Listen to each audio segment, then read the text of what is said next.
Now to the funeral for Pope Francis. The Vatican says about 250,000 mourners paid tribute to the Pope over the past 3 days of public viewing at St. Peter's Basilica.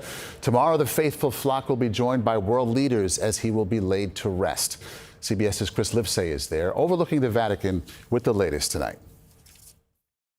Well, the funeral of Pope Francis is nearly upon us. Now, it will take place in the exact same place where Pope Francis made his final appearance less than a week ago on Easter Sunday. Remember, that was an event that was not scheduled to happen. The 88-year-old defying doctors' orders to stay at home and rest as he continued to recover from pneumonia. But those closest to Pope Francis tell us this was a man who wanted to die with his boots on, among the people.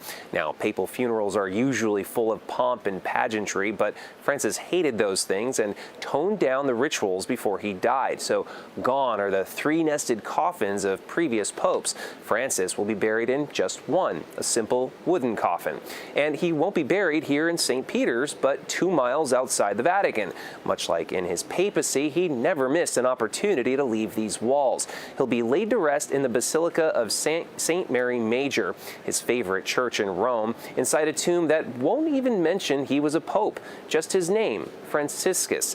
Now, to get here, a procession will take his body through the heart of Rome, through the Roman Forum, and past the Colosseum. Security has been beefed up with road closures, heightened police presence, and jammers for drones. It's what you'd expect when the guests are a who's who of world leaders and dignitaries, from President Donald Trump to Prince William. And we've also learned that former President Joe Biden, a devout Catholic, will also be there. For one day, the Eternal City will be at the center of the world. Maurice?